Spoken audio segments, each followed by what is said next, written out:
On ground, I have one of the highest number of forces that are defending homeland.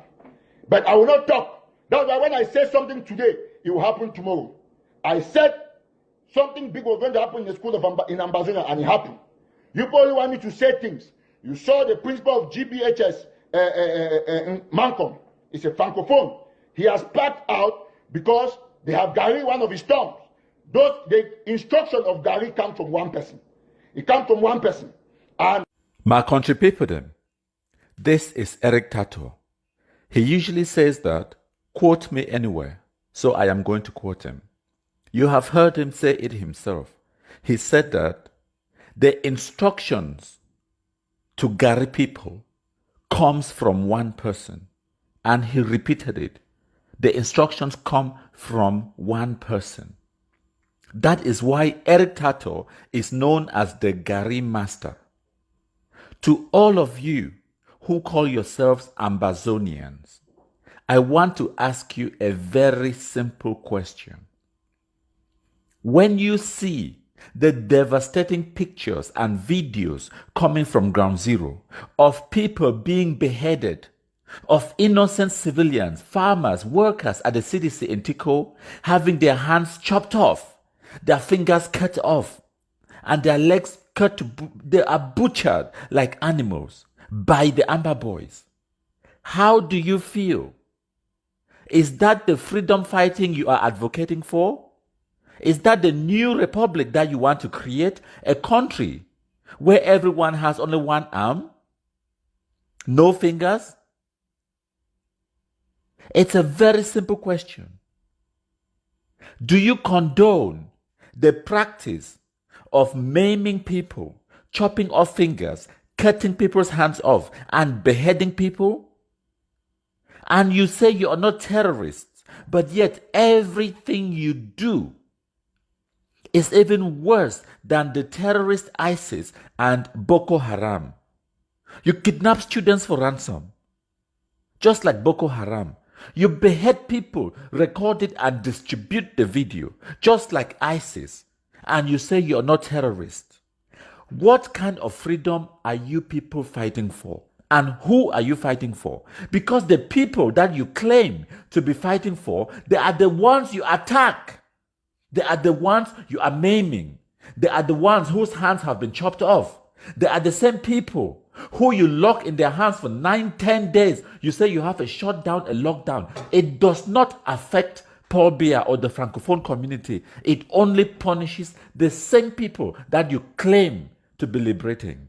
I am so tired of your retarded nonsense, of you punishing innocent civilians for no reason, kidnapping them for ransom, beheadings, kidnappings, killings. I am so tired. In fact, I am going to let one of your own people, one of your own Ambazonian talk about it for you people. Maybe that way you will understand, because if I say it, or many of us who are level-minded and who are rational, if we say it, you will say that we are traitors, we are blacklegs, and you will start promising to come and kill us. So, I am going to let Tapang Ivo speak, because he is the spokesperson for the Ambazonia Defense Forces. Wanna listen?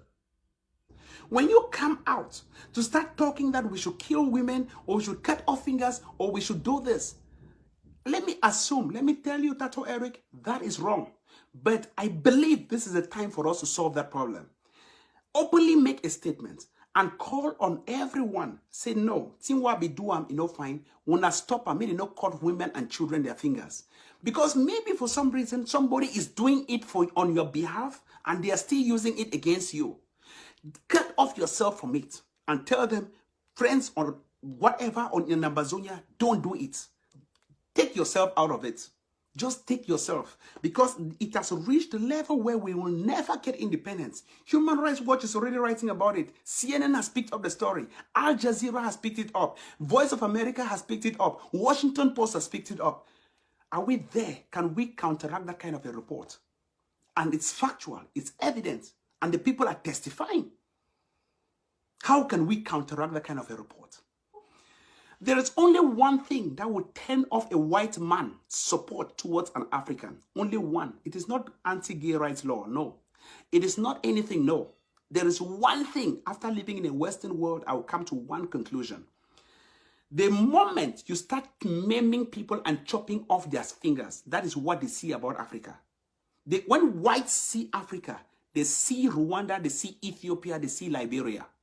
When whites see Africa, after studying with people, doing research on the same papers and peer-reviewed papers with my own fellow brothers who are whites in the United States, I will tell you one thing. When whites see Africa, they believe that you guys are anti-gay, that's fine. They believe that's your culture. They believe in anything you want to do, that's your culture. That you live on trees, that's your culture. But that you should not chop off people's fingers and the rest, and their hands and the rest. That's what whites don't and will never side with you. We want to win the attention and the sympathy of the white population in the world. We want to win the sympathy of those people who matter, who call the shots in the world. We want to win the sympathy of the Human Rights Watch that has been against the regime, but now for its first time as of this week, wrote its first report saying secessionists are now limb choppers. Not even some secessionists, they said secessionists. They grouped all of us in their room and said we are now limb choppers. Please stop this video, go on Google and watch it and read the video and read the Human Rights Watch and Deutsche Welle. They said, and look at the gravity of what I'm saying, that secessionists, it is not bad to be a secessionist. We are all secessionists, that's right. Because we want to secede, we are cutting off from La Republic. That secessionists are now finger choppers and threats to children in Amazonia. With that kind of mentality, from Human Rights Watch, that is very credible. One of the organizations I wish I can ever work there. Human Rights Watch writing about that against us. Tell me how we can do a damage control or how we can ever win and get back our independence. No matter what we do, even if we take over Boya, Bamenda, Mutengene and the rest, no country will sign for our independence.